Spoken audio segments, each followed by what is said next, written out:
Buenos días a todos. Ante todo, muchas gracias por la invitación. Hace 6 años fue la última vez que estuve aquí en la Universidad de La Sabana y son muchas las cosas que cambian, obviamente. Y así que pues es grato estar de regreso. Creo que estuve aquí justamente en la primera semana de inmersión tecnológica, haciendo un taller que estaba empezando a realizar en ese momento y que es parte de mi camino de aprendizaje. Así que quiero hablarles hoy un poco respecto al tema de desafíos de las comunidades y quiero empezar contándoles un poquito de dónde vengo, cuál es como el lugar del cual procede la comprensión que tengo frente a este tema. Yo vengo de una época en la que el acceso a Internet se veía así y sonaba así. Tal vez algunos de ustedes recuerdan eso. Uno terminaba aprendiéndose el sonido y cuando uno hacía todo eso era porque no se conectó. Y era cuando uno le decía, en mi caso a la mamá en ese momento, no vaya a levantar ese teléfono porque me mata la conexión a Internet. Era otro mundo. En ese momento todos ustedes tienen dispositivos móviles, muchos de ustedes están conectados en este momento, estamos conectados con el mundo. Pero yo vengo de esta época y en esa época el correo electrónico se veía así, mi correo electrónico se veía así, el chat se veía así. Era emocionante tener una pantalla negra partida en dos. Cuando yo estaba en la Universidad de los Andes, hablar con alguien de Medellín era mágico. Y hemos perdido mucha de esa magia. En esos días decimos, ay, sí, otro mensaje que tengo que contestar en WhatsApp. Pero en ese momento era, estoy hablando con alguien de Medellín que está sentado allá y que me está contestando en tiempo real. Y no importaba que la pantalla se viera así de fea. Era mágico. Era mágico también tener algo como IRC en ese momento. Así se veían los chats en esa época. Yo vengo de esa época. Vengo también de una época en la que los navegadores de Internet se veían así y en la que la página más importante se veía así. Los diseñadores entonces, Dios, pero así empieza todo. Así empezó Internet. Así empezó la web. Así empezó lo que conocemos ahora y toda la sofisticación que vemos a nuestro alrededor ahora. En esa época yo opté profesionalmente por ser ingeniero de sistemas. Yo soy ingeniero de sistemas y mi vida tiene que ver mucho con escribir código. Pero muy temprano en mi vida estudiantil decidí enfocarme en el tema de la educación. Así que terminé escribiendo código para desarrollar sistemas de apoyo a profesores. Mientras estuve en la Universidad de los Andes, coordiné equipos de desarrollo que tenían a su cargo el desarrollar ambientes virtuales de aprendizaje para docentes universitarios. Entonces nos sentábamos con el docente, tratábamos de entender qué quería hacer, a dónde quería llegar, y con base en ese trabajo de acompañamiento desarrollábamos software para que pudiera hacer lo que quería hacer en su aula. En muchos casos, lo que el docente quería hacer era a veces ejercitarse, a veces desarrollar un sentido de comunidad entre sus estudiantes, a veces, lo que se mencionaba hace un momento, conectar a sus estudiantes con otros lugares del mundo. Y en 2007 tuve la posibilidad de trabajar en 2005. Estuve unos años en el Ministerio de Educación de Colombia. El Ministerio de Educación tuvo a mi cargo el Proyecto Nacional de Uso de Medios y TIC en Educación Superior. Ahí tuve que ver directamente con temas de objetos de aprendizaje, redes de alta velocidad y también de redes y comunidades docentes, de formación docente.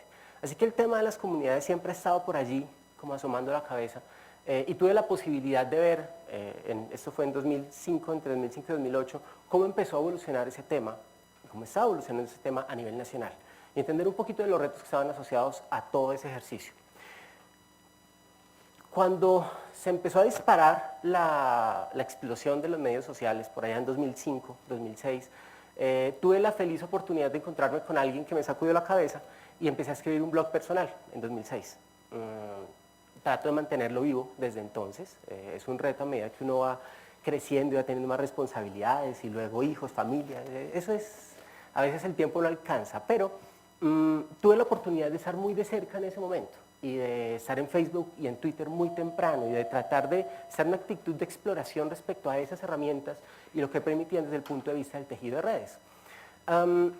Eso traté de llevarlo al ejercicio profesional que inicié cuando salí del Ministerio de Educación, ayudándole a colectivos de personas a mapear sus redes y a descubrir qué significaba trabajar en red.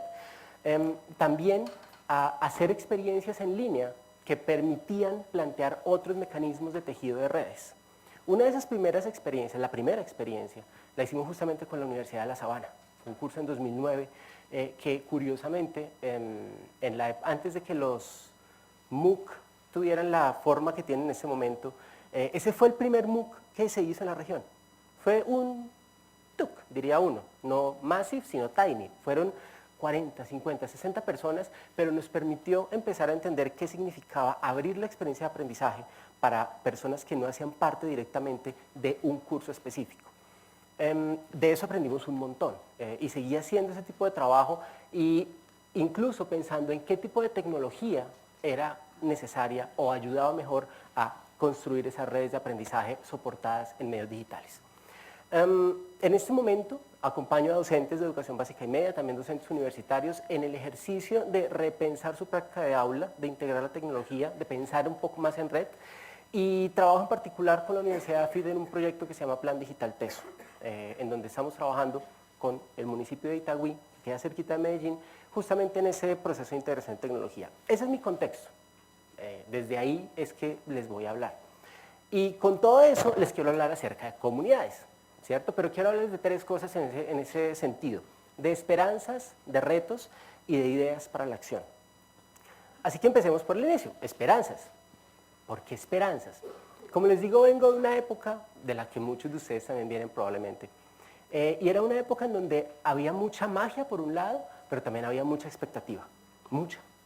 Para muchos de nosotros, Internet iba a ser una herramienta que efectivamente iba a cambiar el mundo, y lo ha hecho, ¿cierto? Pero hay algunas promesas, algunas esperanzas en las que quisiera enfocarme, solamente tres de ellas. La primera, prosumidores. Quienes no han escuchado de pronto ese término, fue acuñado por Alvin Toffler hace mucho tiempo y se refiere a un entorno en el cual nosotros como individuos no somos solamente consumidores de información, sino también producimos información. Cuando aparecen por allá, cuando se dispara toda la explosión de los blogs y todo esto, esa era una de las grandes promesas. Ahora tenemos medios sociales, ahora tú también puedes ser un productor de información. Y uno, pues, justamente organizando esa presentación, les cuento un poquito del detrás de cámaras, tuve la oportunidad de regresar sobre algunas de mis presentaciones de otros años y me di cuenta de ciertas banderas que uno lleva sin darse cuenta, y una de esas banderas era justamente todos vamos a ser productores, ahora sí es posible, se democratizó esta vaina, pues ya verá. Esa era una de las esperanzas, de las promesas, y eso se desprende de todo esto, bueno, tal vez no todos vamos a tener blog, listo, pero al menos vamos a estar en Facebook. Eso se va a democratizar, vamos a poder ser productores. Y uno, curiosamente, va bajando un poco el nivel de la producción que espera. Y termina diciendo, caramba, retuitear también es producir información, ¿por qué no? Hacerle like, bueno, también es producir información de alguna manera. Desde esa perspectiva sí ha habido, obviamente, una democratización gigantesca. Pero cuando uno se pone a ver cómo ha cambiado el panorama de los medios en estos años, lo que se encuentra en el caso de Estados Unidos es algo como esto, que en realidad el 90% de los medios de Estados Unidos son controlados por seis empresas. Eso son datos de 2011. Así que esa idea de distribución, de democratización, de emergencia de múltiples medios ocurrió de manera parcial, pero también llevó a una consolidación gigantesca desde el punto de vista económico. Durante la presentación se van a encontrar un pato por aquí abajo, que es un motor de búsqueda que se llama DuckDuckGo y que no les hace tracking a diferencia de Google. Por aquí están las palabras que pueden usar para buscar estas fuentes. ¿Cómo funciona eso en Colombia? Hay un sitio web que se llama monitoreodemedios.co, de golpe algunos de ustedes lo conocen, que también monitorea eso y que nos cuenta quiénes son los dueños de los medios de comunicación en el país. ¿Por qué es esto importante? Porque si bien la promesa de los prosumidores es que todos vamos a ser productores de información, la realidad es que la mayor parte de nuestra sociedad sigue recibiendo la información que es producida por unos ciertos conglomerados económicos, ¿vale? Eso es importante, porque quiere decir que en realidad no todos somos productores, que es una falacia o que al menos esa esperanza no se ha logrado todavía. Es un sitio web bien interesante que les dejo simplemente para que miren más adelante. Pero el mensaje es esa democratización, esa explosión, donde vamos a ser productores, probablemente, todavía está por realizarse.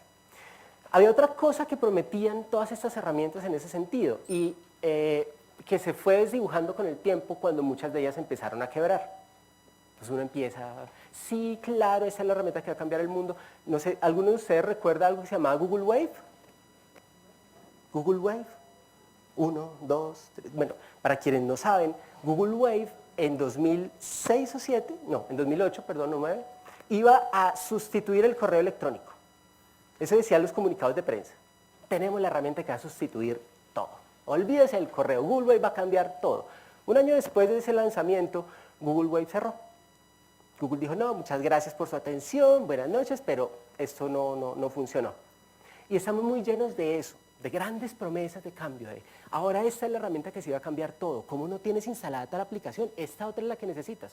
Y un tiempo después, la economía no funciona, la empresa cierra y a veces la información de uno se pierde. A mí me ha ocurrido eso varias veces. Yo a veces hago videos de mis conferencias, los tenía publicados en línea. Y justamente con esa idea de, bueno, me expongo, tengo una presencia más consolidada. Y un buen día me llega un correo del sitio web en donde yo estaba publicando mis videos diciéndome, hemos sido adquiridos por tal otra persona. Así que en adelante no nos interesa, bueno, no fue tan crudo, pero el mensaje era ese. Hemos sido adquiridos por tal empresa, así que en adelante no nos interesan tus videos. Tienes hasta tal día para bajarlos todos. Gracias y hasta pronto. Eso pasa con más frecuencia de lo que uno cree. Y eso hace que uno se vaya naturalmente hacia los lugares más estables. Pero lo que eso significa es concentración de poder para esas empresas. Pero bueno, hay mucho de esto que ha ido desapareciendo y la posibilidad de crear comunidades, por ejemplo, también ha ido cambiando. Hace años había una empresa que se llamaba Ning, y Ning le permitía a usted, la promesa era crear su comunidad. Entre y cree su comunidad. Y mucha gente llegó a crear su comunidad. Unos años después, Ning dijo, bueno, qué bueno que tienes tu comunidad, pero en adelante vas a pagar tanto para mantener tu comunidad. Muchos de nosotros, que lo estábamos haciendo por amor al arte, dijimos, no, lo siento, pero pues esto no funciona con las finanzas familiares, así que no puedo seguir financiando eso. Eso significa que con el paso del tiempo van apareciendo barreras para esa democratización que se esperaba inicialmente. Esas barreras son importantes porque limitan justamente la participación. Hay otras barreras importantes. Henry Jenkins se refería hace años a una que él llamaba la brecha de participación. Ustedes seguramente han escuchado hablar de la brecha digital. Y la brecha digital tiene que ver esencialmente con dispositivos. Compre dispositivos, lleve los dispositivos y lamentablemente en muchas de nuestras instituciones educativas deje guardados los dispositivos. Esa es más o menos la secuencia de pasos que se sigue. Compre, entregue, guarde. Y en unos años viene la auditoría a ver qué pasa. No, están en perfectas condiciones, nunca los hemos usado. Eso pasa con más frecuencia de lo que uno quisiera, todavía. Pero esa es una brecha, la brecha del dispositivo. La brecha de participación tiene que ver, en buena medida, con las habilidades que tiene la población para participar. Y es una brecha un poco más oculta. Cuando ustedes ven los foros del tiempo o ven cualquier otro espacio de interacción en línea, ustedes ven que hay personas que están participando y comentan todo esto. Lo que es invisible es cuántas de las personas en nuestro país están en esa zona de silencio. No tienen las habilidades digitales para participar. Y es importante, y lo digo de primera mano, trabajamos con docentes de educación básica y media, trabajamos con directivos de instituciones educativas y nos encontramos una y otra vez unas habilidades digitales mucho más limitadas de lo que uno esperaría en 2016, 2017. Así que ese es un tema no resuelto. Y eso significa que hay una brecha de participación. No es que ahora todos producen quienes están en cierta capacidad tecnológica de producir, quienes tienen cierto nivel educativo también para producir, pero tenemos grandes sectores de la población que no tienen voz en línea. Y eso, como veremos en un momento, puede tornarse peligroso. Así que este es un tema importante, esa brecha de participación que ha limitado esa idea de los prosumidores. Segunda idea, segunda esperanza, control de la información. Como esto es democrático, entonces el control va a estar distribuido también, ¿cierto? Y esas son ideas de esa época del módem y de una época tal vez, digo yo, un poco más ingenua de mi parte. Pero ¿qué pasa con ese control de la información? Si tenemos todo este montón de aplicaciones, pues ¿quién es el dueño de la información? Yo, obviamente. ¿Quién es el dueño de los libros que tengo en mi casa? Yo. Si me los prestaron y los devolví, bueno, se me olvidó devolverlos, pero son míos, los tengo en mi poder. Con lo digital todo eso cambió. Y eso lo sabemos, eso lo vivimos. Pero la presunción que uno tenía durante mucho tiempo es la información sigue siendo mía. Y con el paso del tiempo nos fuimos dando cuenta que la información no era nuestra, la información era de las empresas. Eso cambia las reglas del juego enormemente. Yo no tengo en realidad control sobre la información. ¿Qué significa eso? Intente borrar su perfil de Facebook. Usted lo puede borrar, ¿sí? Y Facebook le dice, está borrado. ¿Qué pasa cuando usted, lo digo porque hay gente que ha tratado de hacerlo, qué pasa si usted borra su perfil de Facebook y luego trata de crear una nueva cuenta con su antigua dirección de correo? Facebook puede que se lo deje hacer. Lo curioso es que uno que esperaría, como lo borré ya no me recuerda, pero cuando usted crea esa nueva cuenta, Facebook le sugiere que agregue como amigos a quienes antes eran sus amigos. ¿Qué significa eso? Facebook no olvida, ¿sí? La información no es nuestra necesariamente y eso cambia las reglas del juego. Los clics que hacemos, las cosas que vemos, las páginas los mails que enviamos, lo que escribimos en nuestros correos electrónicos de Google, de Gmail, todo eso es monitoreado permanentemente. Nosotros estamos entregando la información a cambio de un servicio aparentemente gratuito. Hay un señor que se llama Jaron Lanier, que es como uno de los pioneros del tema de realidad virtual, y tiene un libro que no puedo dejar de recomendar, se llama ¿Quién es el dueño del futuro? Y en ese libro él habla justamente de eso, de cómo el contexto económico que tenemos nos ha llevado a un entorno en el que son solo algunos los que se benefician del enorme capital que mueven las redes. Entonces usted escucha que Facebook compró a Instagram por $1.000 millones. Y dice, ay, ¿a quién se le hubiera ocurrido eso de Instagram, no? Tan afortunados ellos. Pero resulta que esos grandes valores de mercado dependen de la información de cada uno de ustedes. Lo que dice este señor es, de pronto de una manera un poco utópica, lo que dice es, ¿qué tal si nosotros pensáramos en un modelo económico en el que cada uno de ustedes recibe una compensación en función de lo que aporta a esa empresa? Como si todos fuéramos accionistas de Facebook, pero donde recibimos algún tipo de beneficio en retribución a lo que compartimos, en retribución a lo que hacemos. Es un libro muy interesante, es un libro provocador y también muy esclarecedor en muchos aspectos. Entonces, quería recomendarles a este personaje en el tema de control de la información, porque es un tema que toca lo económico y que toca también lo educativo. Cuando la institución educativa, cuando la Universidad de La Sabana tiene un sistema Moodle, ¿de quién son los datos que están en ese Moodle? ¿De la universidad? ¿De los estudiantes? ¿Yo como estudiante me puedo llevar todas las discusiones en las que participé? ¿Existen? ¿O de pronto están en un backup porque había que liberar espacio en disco? ¿Qué pasa si un estudiante viene a hacer la solicitud de necesito todas las intervenciones de foros que he hecho desde que entré hace 5 años? ¿De quién es esa información? Esas son discusiones que empezaron hace años y que todavía no están resueltas. Y que le llevan a uno a preguntarse, bueno, pero ¿cuál viene siendo mi relación con la universidad desde el punto de vista del estudiante y lo mismo desde el punto de vista del profesor? La discusión ha sido mucho más nutrida en realidad desde el punto de vista del docente, de quién es la información que el docente produce. A veces depende del contrato laboral, pero en el caso de los estudiantes es una zona que todavía para nosotros es bastante gris y que tiene unas implicaciones importantes cuando el estudiante sale. Si el estudiante no es consciente de que él puede tener control sobre su información, pues entra a un futuro, a un entorno en el cual las reglas son otras. Hay otro aspecto interesante con el tema de control de la información. Todo esto es información y usted está en el centro. Y usted se rodea sin saberlo y sin quererlo por una burbuja informativa, en donde está Amazon, Netflix, Yahoo, Google, etc. Esto efectivamente funciona como un filtro. Y ese filtro, ¿qué es ese filtro? Son los algoritmos que están detrás de Facebook, que están monitoreando a qué le hace clic usted.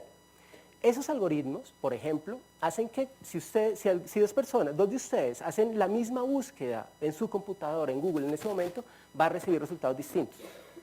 ¿Por qué? Porque es que, pues, qué bueno que Google conoce mis preferencias y más o menos se adapta a mis intereses, ¿cierto? El problema es que eso genera unas burbujas en donde yo termino escuchando lo mismo una y otra vez. Siempre escucho lo mismo y el algoritmo termina mostrándome qué es lo que se supone que debo conocer.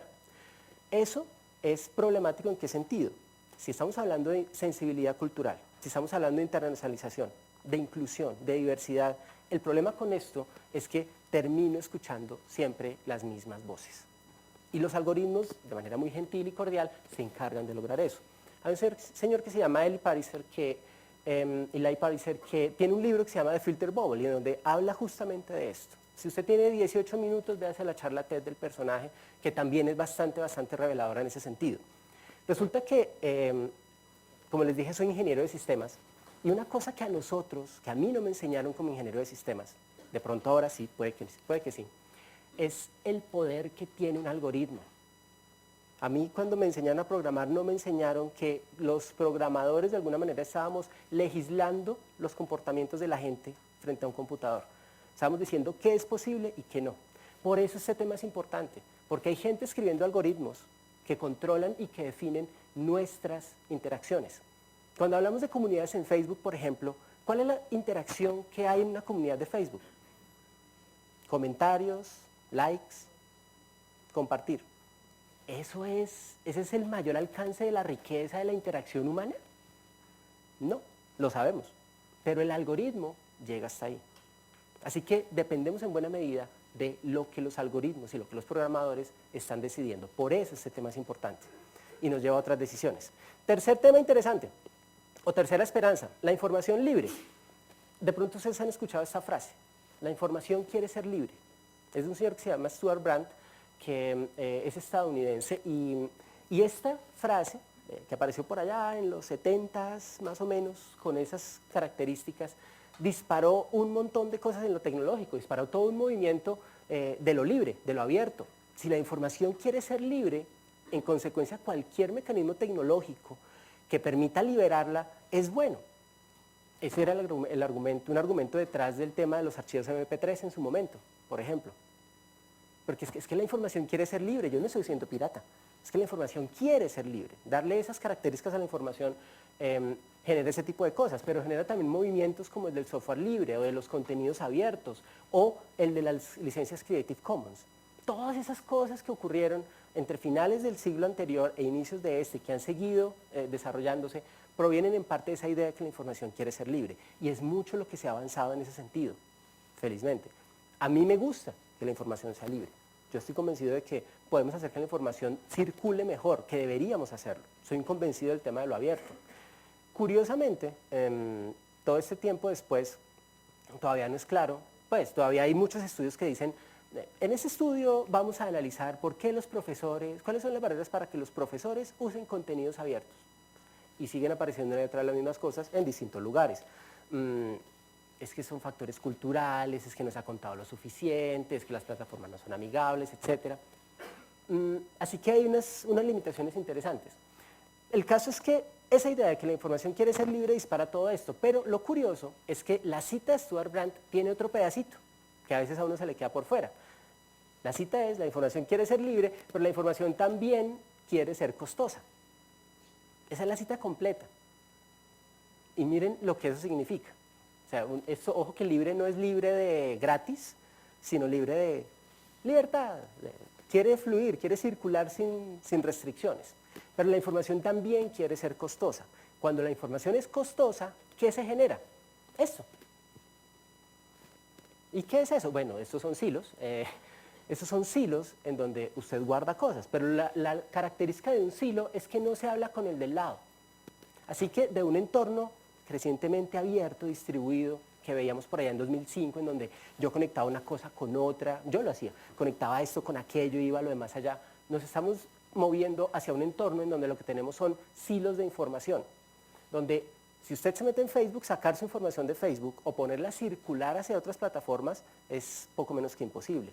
Donde Twitter se cierra cada vez más. Twitter era una de las herramientas que más apertura tenía y más circulación de información permitía. Eso se ha ido desgastando con el tiempo. Donde a este señor no le conviene que éste tenga acceso a su información, porque es tan valiosa, porque la información quiere ser costosa. Y hay otros hilos que ni siquiera vemos. Aquí podría poner uno, por ejemplo, el logo de Palantir. ¿Han escuchado a Palantir?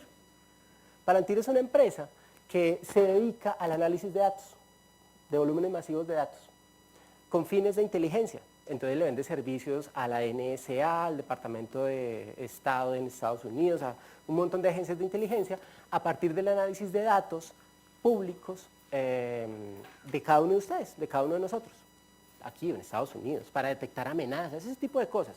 Hay un montón de silos que son invisibles para nosotros, que ni siquiera tienen nombre, pero que están procesando nuestros datos y que están generando un enorme valor a partir de las pequeñas cosas que vamos haciendo. Esta cosa que también quería dejarles como idea interesante, pues, hace unos días Evgeny Morozov, que es un personaje bastante crítico frente al tema del solucionismo tecnológico, publicaba un artículo que decía esto, que hacía referencia al tema de las noticias falsas. No sé si lo han escuchado, pero todo apunta a que Facebook tuvo un papel muy importante en la difusión de noticias falsas que ayudaron de alguna manera a que Donald Trump se convirtiera en presidente de Estados Unidos. Pero tanto poder tiene y el presidente de Facebook dice, no, nosotros no somos, no tiene que ver con nosotros.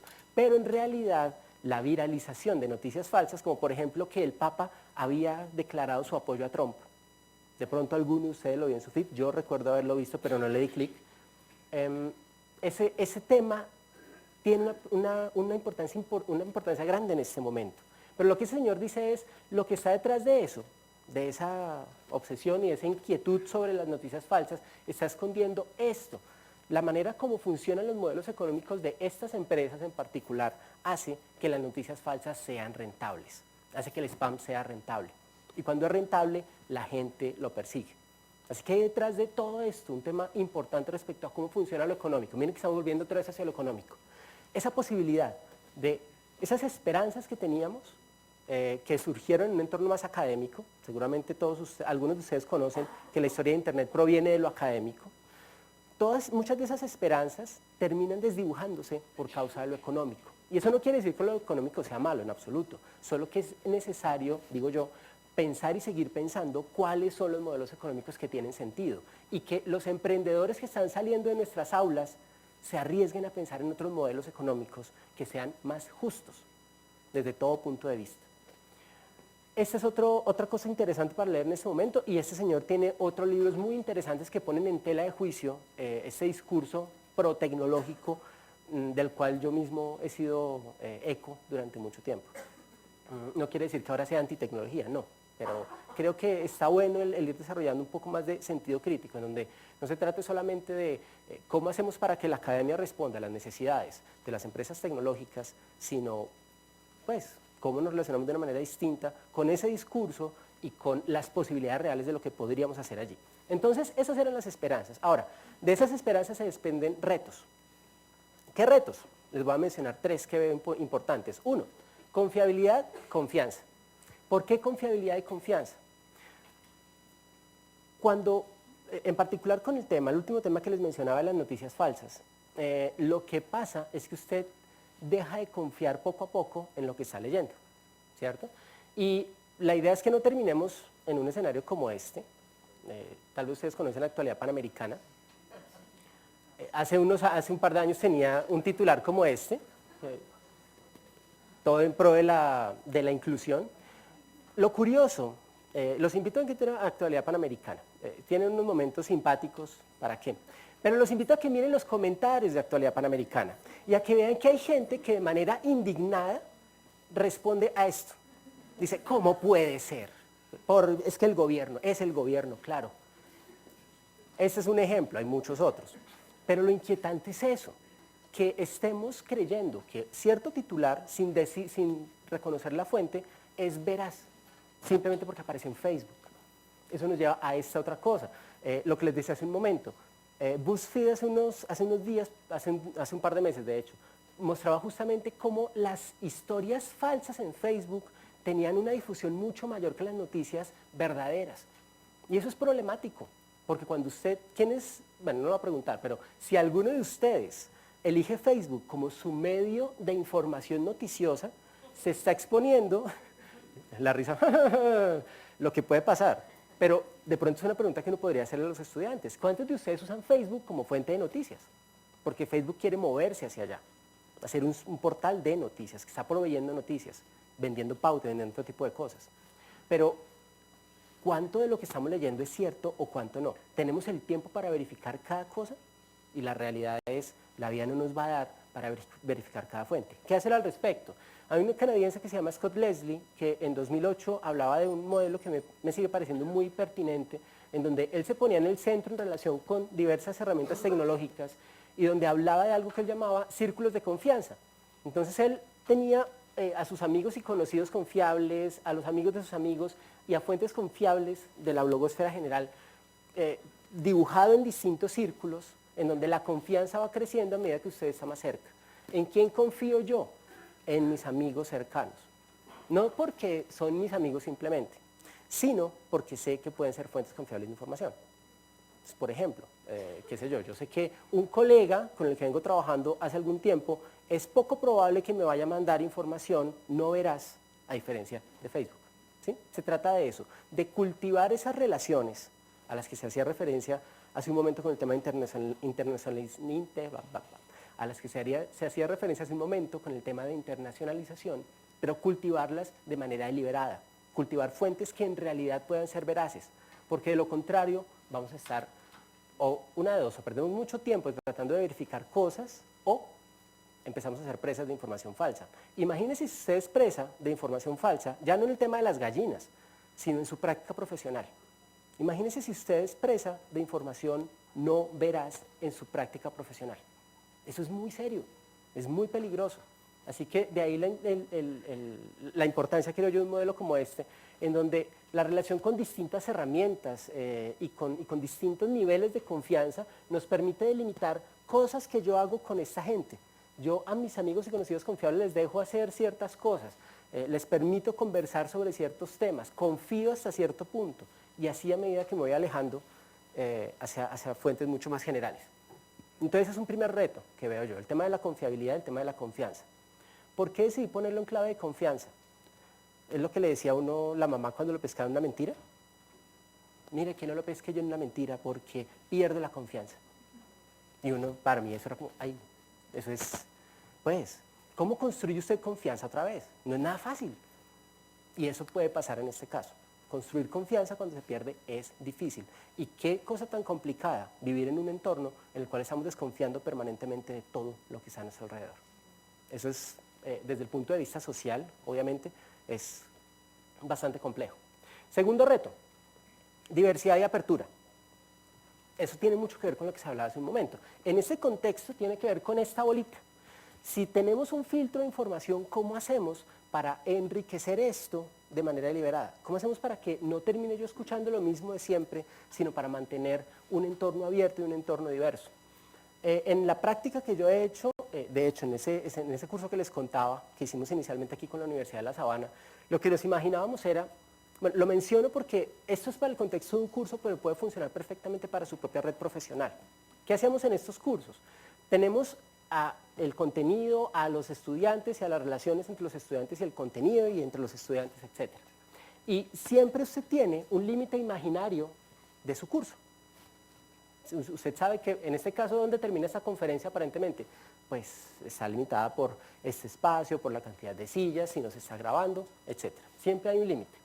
Lo que quisimos hacer con esa experiencia fue ampliar los límites imaginarios y crear otro límite en el cual pudieran entrar personas que no estaban inscritas formalmente en el curso y permitir que esas personas trajeran sus propias fuentes.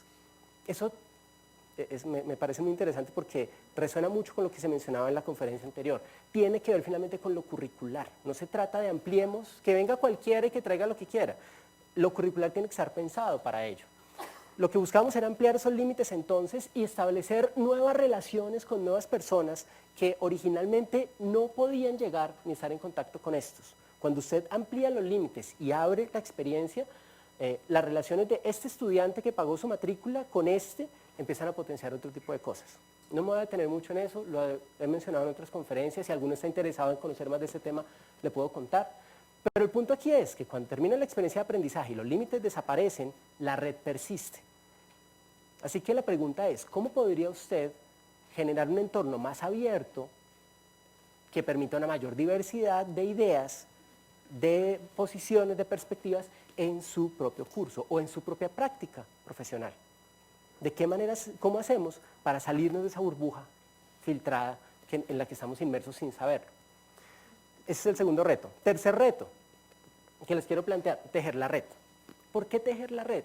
Porque, como les mencioné hace un momento, si estamos hablando de silos de información que no es nuestra, pues tenemos que pensar en cómo hacemos para tejer la red que sí queremos ver. Si esto es lo que queremos lograr, ¿cómo lo hacemos posible? Eso pasa también por lo tecnológico. En mi caso, con esta experiencia que luego pude hacer en otras universidades y con docentes de Uruguay y luego con docentes aquí de Itagüí también, toda esa experiencia derivó en un taller que se llama Tejiendo Redes de Aprendizaje en Línea, que hicimos con la Universidad del Valle inicialmente en 2011 y que repetimos en 2013 y que ha seguido su camino desde entonces. En ese primer ejercicio que hicimos en 2013 tuvimos 600 personas de toda la región, gente de toda la región de Iberoamérica, sin ningún tipo de promoción ni de apoyo institucional declarado, digamos. Fue más una cosa de lo que se mencionaba hace un rato. Identifique a sus pares, alíese con ellos, piense qué podrían hacer juntos, láncese a hacerlo y vea qué pasa. Y eso fue lo que hicimos. Entonces, en esa experiencia de aprendizaje, lo que logramos fue que personas en distintos lugares de la región ofrecieran eso como un curso para docentes. Y propusimos 3 niveles distintos, 3 ciclos distintos para pensar en el tejido de redes. Uno era pensar en las redes personales, otro en las redes profesionales y otro en una propuesta de intervención de esas redes.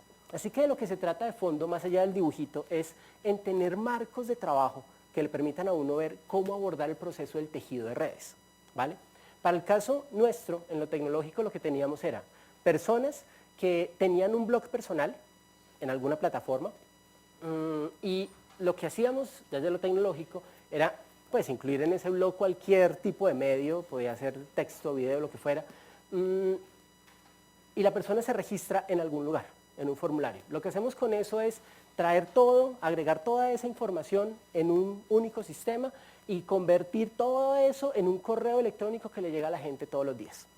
Generamos un ciclo de información en donde agregamos y redistribuimos información. Esto no es una plataforma LMS, esto depende de otro tipo de tecnología. Y como les digo, lo experimentamos por primera vez aquí, en 2009, con estudiantes de la maestría en informática educativa. Duro, difícil, demandante, cuestionador para muchos de nosotros, para todos, tanto los estudiantes como nosotros, como los docentes, pero muy enriquecedor cuando lo vimos, por ejemplo, en todos los escenarios, pero en particular en este taller, Tejiendo Redes de Aprendizaje en Línea, se volvió enriquecedor porque pudimos ver cómo empezaron a emerger unos lazos inesperados entre personas de distintos países, simplemente con un blog personal y un correo que llega todos los días. Un correo que pues dándole a la gente distintas opciones de suscripción según las herramientas que más usa para consumir información. Así que ese es otro aspecto importante, el tema del tejer la red. Y eso no quiere decir que solamente si usted sabe manejar estas herramientas puede hacerlo, pero tejer la red de manera deliberada nos lleva a otro tipo de decisiones tecnológicas en las cuales se puede hacer un acompañamiento importante. Entonces, hablamos de esperanzas, de retos y finalmente les voy a compartir un par de ideas para la acción. Uno de esos marcos que de pronto pueden ser útiles. La primera de esas ideas tiene que ver con una perspectiva más personal del individuo, está centrada en el individuo. Y en un proceso que creo yo se vuelve crítico tanto para un estudiante como para un docente, que es el tema de la gestión personal del aprendizaje. ¿Cómo gestiona usted su aprendizaje? ¿Cómo gestiona usted su información? Si su aprendizaje está de alguna manera reflejado en su información, ¿cómo la gestiona? ¿Tiene usted control sobre su información? ¿Cómo gestiona usted su presencia en línea? ¿La gestiona o eso es problema de nadie? A eso se refiere este aspecto y no se trata de dar una respuesta definitiva a eso, hay muchas formas de hacerlo, sino de sugerirles un mecanismo de reconocimiento que puede ser útil en ese proceso. Ese mecanismo de reconocimiento es la idea del ambiente personal de aprendizaje. Ese es un concepto, un marco que yo vengo usando desde hace bastante tiempo y que he tenido la oportunidad de experimentar con docentes de todos los niveles educativos en todos los países de la región y que siempre nos deja unas ideas y unos resultados muy interesantes. ¿De qué se trata eso? Es algo tan sencillo como reconozca su ambiente personal de aprendizaje en una hoja de papel. Dibuje cuáles son los medios, las herramientas, las personas con las que aprende, los lugares en los que aprende. Haga un dibujo con eso. Mapee todo. Ese es un ejemplo de una docente de Montevideo. Y a partir de ese reconocimiento, trate de ver, primero, cómo consume usted información, cuáles son sus fuentes de información, cuáles son sus hábitos de consumo, cuál es su dieta cognitiva, por ponerlo en esos términos, cuáles son sus espacios y las personas con las que interactúa, de qué manera lo hace, cuáles son los espacios y las formas en las cuales crea cosas, cómo está creando usted y por último, cómo está compartiendo con el mundo lo que hace, cómo publica cosas. Y cuando usted tiene un mapa, lo que no es ese mapa es un castigo permanente, no es el recordatorio de mira cuántas cosas te faltan, sino que por el contrario, es un punto de partida. Cuando usted tiene un mapa, usted puede empezar a enriquecer ese ambiente personal de aprendizaje. Y lo que hemos hecho, pues lo que he hecho en ese ejercicio es invitar a docentes de todos los niveles a empezar a conversar con otros respecto a sus hábitos de aprendizaje. Y lo que encuentro una y otra vez, en las poblaciones con las que he trabajado, de pronto en otras no pasa eso, pero lo que encuentro una y otra vez es el comentario de, oiga, ¿sabe? Yo nunca había hablado con otra persona respecto a la forma en la que yo aprendo. Gracias, fue un ejercicio interesante, porque es que yo no había tenido a pensar en eso. ¿Por qué es útil? Caso de la vida real de Montevideo. Un docente se me acerca y me dice, oiga, esto fue interesante porque es que vi el dibujo de otra profesora y ella tenía puesto que ella aprende en el aula y yo no lo tengo. Eso quiere decir que uno está aprendiendo en el aula. Así que gracias porque ahora me quedó esa duda. Algo tan simple como eso.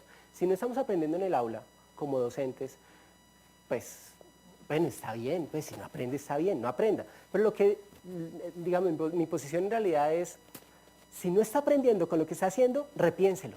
Porque qué pereza no aprender. Qué pereza dejar de nutrirnos con lo que estamos haciendo. Así que es un ejercicio que hemos hecho con docentes en toda la región.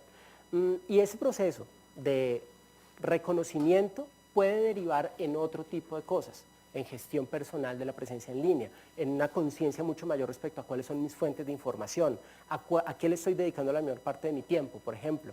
Eso cambia con el tiempo. En mi caso, yo tuve una época en la que escuchaba muchísimos podcasts porque tenía que pasar varias horas en un bus.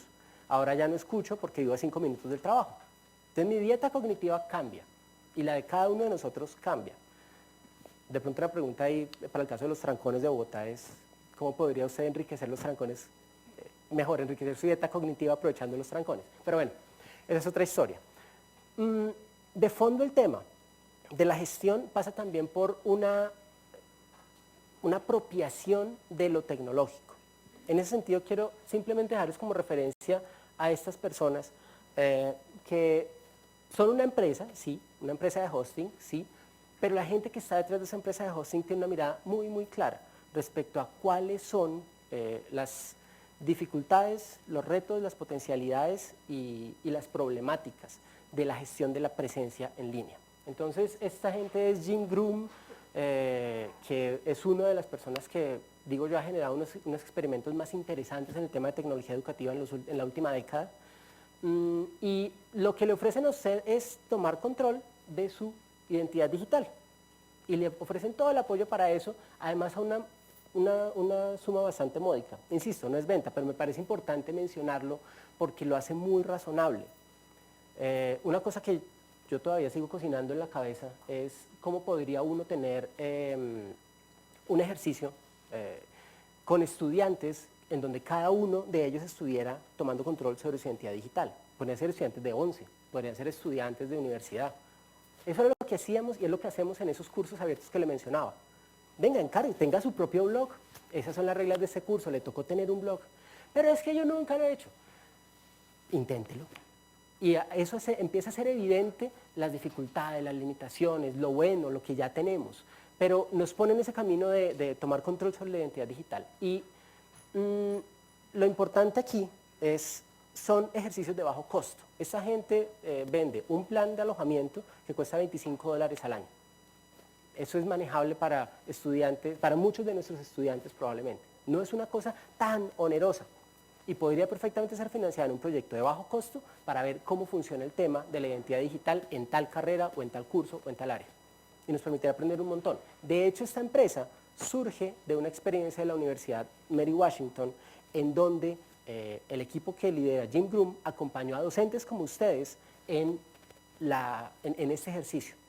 tenga su propio espacio en línea, a su ritmo. Aprenda poco a poco, no tiene que saberlo todo, pero empiece a caminar y después podrá correr. Así que bueno, ese es un tema. Segunda idea, y ya nos acercamos al final de la charla. A ver, ¿qué es esto? Segunda idea, si la primera tenía que ver con lo individual, con el individuo, esta tiene una perspectiva más organizacional. Ponemos un poco más el foco en la organización, pero no en la organización como estructura, sino en la organización como ente que necesita o que puede diseñar el ecosistema en el que cada uno de nosotros aprende. Ese es un concepto que se llama ecosistemas de aprendizaje y desempeño, que es más o menos reciente, pero pues es reciente en su denominación, pero la idea no es que se la acabaron de inventar. La idea aquí es poner énfasis en cuál es el ecosistema en el cual estamos aprendiendo para lograr un desempeño específico, definiendo desempeño como ese logro de una tarea dada según ciertos parámetros, con ciertos parámetros de precisión, de completitud, de costo, etc. Lo cierto es que en cada una de nuestras aulas estamos esperando un desempeño. Esperamos que los estudiantes sean capaces de hacer algo, de lograr algo. Sea que lo llamemos competencia, objetivo, o lo llamemos objetivo y digamos, no, yo ya sé el modo competencia, en fin. Sin importar de qué manera estamos, tenemos la expectativa de un desempeño. Y la idea de estos ecosistemas de aprendizaje y desempeño es ponernos en clave de diseño y empezar a pensar en cómo mejoramos la efectividad de los flujos de información conectando personas y dándole soporte. ¿Sí? Lo que propone esta gente es, aborde el tema del diseño de esas redes, poniendo a la gente en el centro, obviamente, y los que están en el centro podrían ser los docentes, o podrían ser los estudiantes, o podría ser su grupo de investigación, si usted tiene su grupo de investigación, podría ser cualquier público. Lo que le piden a ustedes, piense en varios aspectos. Primero, piense en aprendizaje estructurado. ¿Cuáles son las experiencias formales que esa gente tiene que vivir o que conviene vivir para lograr el desempeño que esperamos lograr? Eso incluye los cursos, eso incluye todas las cosas que hacemos normalmente. Segundo, piensen cómo esta gente accede a expertos, de qué manera tiene contacto con expertos en el área. ¿Sí? Esto aplicado a un aula, por ejemplo, ¿en qué puede derivar? Mire, yo en Twitter, por ejemplo, sigo a tales personas. Esos son los expertos que espero que ustedes sigan. Son las personas que ustedes tienen que agregar a su dieta cognitiva. Esa es la gente que vale la pena leer. En lugar de, este es el libro que hay que leer. ¿Sí? Entréguele una fuente de gente, que los estudiantes vean cómo los practicantes avanzados actúan. Comparta su red con sus estudiantes. Habilite un acceso a expertos. Siguiente, dé soporte al desempeño. Defina cuáles son los mecanismos que le permiten a la gente pedir ayuda cuando lo necesita.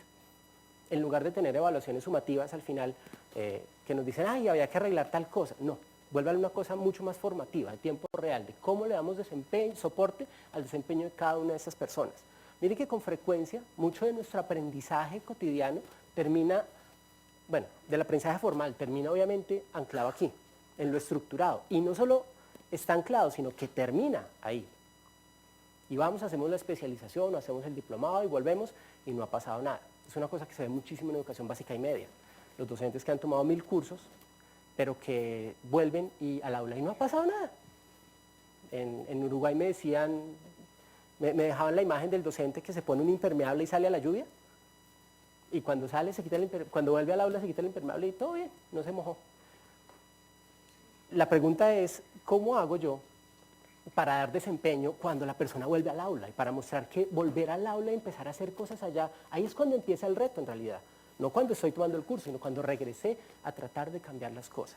Ahí es cuando la gente necesita ayuda y ahí es cuando normalmente no la tiene. Y uno se estrella con una pared donde la pared es, ay, este conector no es compatible, ni siquiera sé qué conector es ni qué tengo que conectar ya, cancelemos esto porque aquí no se pudo. Cosas tan simples como cuál era el cable, me falló el video BIM, algo tan tonto como eso a veces se convierte en la mayor barrera. La Universidad de la Sabana ha tenido un camino largo en ese sentido, pero lo que se hablaba en un momento, nos conectamos a través de Skype, de pronto alguno de ustedes dirá, Skype. Alguno dirá, bueno, Skype. Presumimos que todos sabemos que es Skype. ¿Todos sabemos que es Skype? No necesariamente. Ahora, ¿Me funciona? No, esa cosa se cuelga cada nada, eso queda congelado cada 2 minutos, no hay manera de tener un profesor invitado media hora porque es que la conexión no sirve. Todas esas cosas son barreras y ahí es cuando ese soporte al desempeño se vuelve importante. Cuando puedes decirle a alguien, hey, necesito ayuda, desembálame, como dicen en Medellín. En Medellín cuando uno está en un problema dice, me embalé. Yo vivo en Medellín en ese momento, por eso que también soy sensible al tema intercultural, de cómo se denominan las cosas, pero soy bogotano. En fin, siguiente aspecto, gestión del conocimiento. Pero desde una perspectiva no de, tenemos el repositorio donde todo está guardado, sino cómo hace la gente para acceder a eso cuando lo necesita, en el momento adecuado. No, está el repositorio guardado con toda la información organizacional que hemos hecho, el conocimiento tácito ha sido registrado de manera adecuada en el formato, pero nadie lo lee. ¿Cómo hacemos para encontrar a la gente con esas posibilidades? ¿Cómo hacemos para gestionar el talento de manera efectiva? Y gestionar el talento es una manera un poco sofisticada, digo yo, de decir, conozca a la gente que tiene al frente. Lo que me decían hace un momento, tú eres de Ecuador, tú debes ser de tal lugar por el look and feel, ¿no? Pero sé quién eres, sé de dónde eres. Ese tipo de cosas se vuelven importantes acá, para poder conectar a estas personas con posibilidades que los enriquezcan y los desarrollen desde el punto de vista humano. Y finalmente, ¿cuáles son los mecanismos que uso para compartir y para colaborar en línea? Ese es ese marco, y eso pasa también por pensar este tipo de dibujitos, cómo articulo tecnología de distinta manera para poner a interactuar flujos de información y para darle un soporte más efectivo a la gente. Hay un paper sobre ese tema, lo pueden buscar como Learning and Performance Ecosystems, y bueno, ese es como otro posible marco para la acción, uno desde lo individual, otro desde lo organizacional. En resumen, hablamos de esperanzas, de la esperanza de que todos vamos a ser productores de información, de alguna manera. Yo creo que es una esperanza que todavía tiene sentido porque todos tenemos algo para decir. Si algo aprendí en los cursos que hice en línea, en ese que hice inicialmente con la Sabana, es que todos tenemos algo para decir y por eso y a pesar de ello, nos asusta profundamente enfrentarnos a decirlo. Es más fácil entrar a un foro de discusión y decir, estoy de acuerdo con ese comentario, que plantear la propia posición. Es mucho más difícil, pero es mucho más enriquecedor. Aprendemos más con ello. Otra esperanza, control de la información. Qué bueno que esa esperanza se vuelva tangible, a pesar de que el entorno a veces nos muestra que es cada vez más difícil, pero ojalá se pudiera volver tangible, ojalá tengamos más control sobre nuestra información, o al menos seamos conscientes, tanto como individuos como profesionales, de lo que implica en estos días la información en línea. No es simplemente entre y tenga una presencia en línea. ¿Qué está pasando con nuestra información? ¿Quién la controla? ¿Qué es nuestro? ¿Qué no? Y finalmente, una tercera esperanza es la información libre, información que circula, información que beneficia cada vez a más personas. Para muchas personas, de hecho, la labor de la universidad tiene mucho que ver con esto. Y pensar en cosas cerradas, como a veces son los formatos en los que nos metemos, va en detrimento de esto.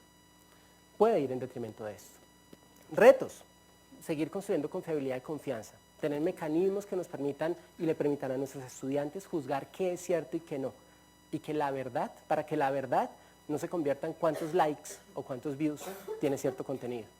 Otro reto, ponerle diversidad y generar apertura para enriquecer nuestras fuentes de información. Último reto, tejer la red. 2 ideas para la acción. Uno, un marco, que es la idea del ambiente personal de aprendizaje. Haga su dibujito, a ver qué le sale. Y otro marco más en clave de diseño, que es el de ecosistemas de aprendizaje y desempeño. Con todo eso dicho, yo quisiera plantearles un ejercicio de un minutico. Y es que, que hablen un minuto con la persona que tienen a su lado y traten de responder esta pregunta. ¿Qué es lo más importante que le queda a esta charla? Yo les tomo el tiempo, que todavía tenemos tiempo. Adelante.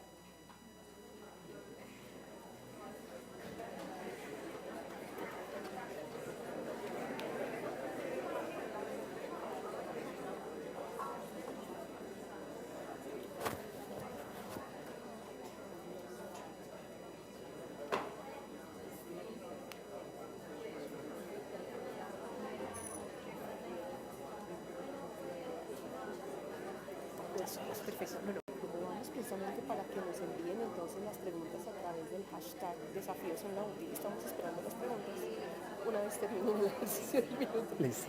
Para que pues estamos esperando las preguntas. Aquí ya hay una, Bueno. pero pues no me han llegado más, por lo menos no tengo registro con la respuesta.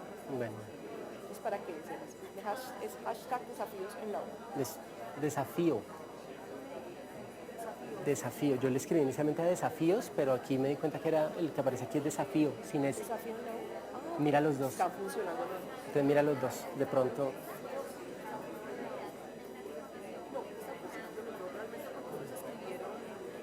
Ah, bueno.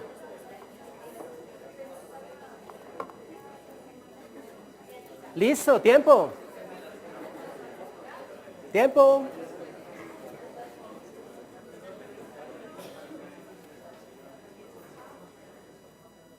Eso es lo que pasa cuando usted le da la voz a los demás. No queremos callarnos. Y está bien, qué bueno, porque de eso se trata, de poder generar esa conversación con otros. Qué bueno que podamos encontrar más excusas para conversar con el que está al lado, que a veces es un total desconocido, pero a veces, poniendo una excusa sencilla, generamos y disparamos unas posibilidades de creación de comunidad que no nos imaginamos.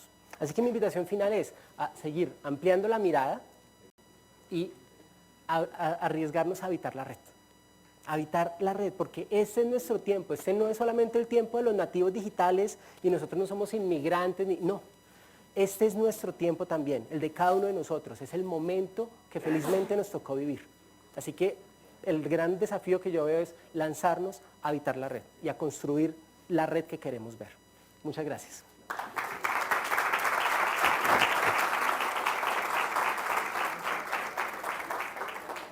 Me pidió Mónica que les recordara que hay un hashtag desafío o desafíos en la U para que pongan sus preguntas. Mónica. Aquí tenemos ya. Igual invitamos a las personas, Javier, Andrés, gracias. Las personas que están en el K2, para que también nos estén siguiendo con el hashtag, si todo está allá, cualquier cosa aquí los escuchamos. Margaret Lorena pregunta, creo que esto es una angustia, porque ella dice, ¿todo es mentira? ¿Todo es una cortina de humo para ocultar la realidad? ¿Todos los medios juegan con relaciones de poder?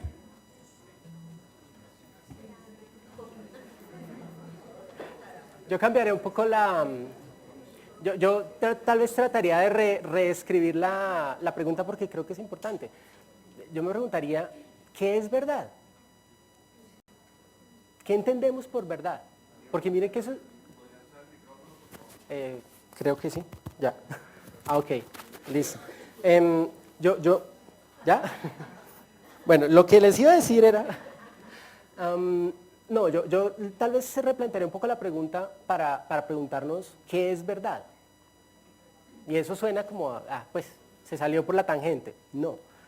Si pensamos en qué es verdad, si nos preguntamos qué es verdad y qué ha sido verdad a lo largo de nuestra vida, empezamos a entender un poco más cuáles son los procesos que en realidad están detrás de lo que llamamos verdad. Por ejemplo, hasta hace unos años era verdad que Plutón era un planeta. ¿No? Pues era verdad, pero ya no es un planeta. Ni modo. ¿Dejó de ser verdad? Todo eso tiene que ver con los procesos de construcción social del conocimiento. Pero hay un autor que se llama, es de apellido Federman, Mark Federman, que es de la línea de McLuhan en el tema de comunicación. Y él tiene un paper corto pero muy interesante en donde argumenta justamente que con la explosión tecnológica que empezó con el telégrafo, lo que estamos viviendo es un periodo de transición en donde eventualmente, la cosa se pone un poco apocalíptica, vamos a terminar redefiniendo qué es lo que significa verdad. Hasta el momento tenemos unos mecanismos más o menos rigurosos, bastante rigurosos diría yo, para qué es verdad desde el punto de vista científico. Pero cuando usted ve la esfera social, la verdad se vuelve una cosa mucho más relativa. Miren el proceso de Estados Unidos sin ir muy lejos. ¿Importó que Donald Trump dijera un montón de cosas que no eran ciertas? No. ¿Qué papel juegan los medios ahí? Pues a veces caja de resonancia. ¿Eso quiere decir que todo es mentira? No. Sí hay verdad, pero el reto es cómo hacemos para detectarla y cómo hacemos para, por otro lado, para decidir, para tener el criterio para decidir cuáles son las cosas que conviene verificar y cuáles no. Que esa es la otra cosa curiosa. ¿Es necesario verificar si el Papa le prestó su apoyo a Trump? Pues en realidad no nos afecta. Y ahí hay otra cosa. Cuando usted lee noticias de todo el planeta, ¿en qué nos afecta realmente? Hay una historia por allá medio célebre de Gandhi que pasó, no recuerdo cuánto tiempo fue, creo que un año o algo así, sin leer noticias. Yo traté de hacer pues yo no soy Gandhi ni mucho menos, pero yo traté de hacer una cosa similar. Hace unos años dije, no voy a volver a leer el periódico. ¿Saben qué descubrí en varios meses? Que no afectaba en lo más mínimo mi vida, el saber si habían matado a tal persona en otro país, si había ocurrido tal atentado, si no lo afectaba en lo más mínimo. Y eso es inquietante porque uno vive con la sensación de, tengo que estar informado, pero ¿de qué necesito estar informado en realidad? ¿Qué es lo que vale la pena saber? Yo creo que de pronto la pregunta iría más bien por allá. Pero pensemos inicialmente qué vale la pena saber, porque la vida es muy corta. La vida no nos da para saberlo todo. Y luego preguntémonos cómo hallamos la verdad en lo posible, en eso que sí vale la pena saber. No sé si alguien más tiene alguna pregunta. En todo caso, yo voy a estar aquí hoy en la tarde tenemos un taller en el que vamos a seguir trabajando un poco con estos temas y yo voy a estar aquí hoy y mañana, así que si alguno quiere conversar o tiene alguna pregunta adicional, con todo gusto lo invito a que se acerque. Muchas gracias de nuevo por su atención. Los invitamos al break y a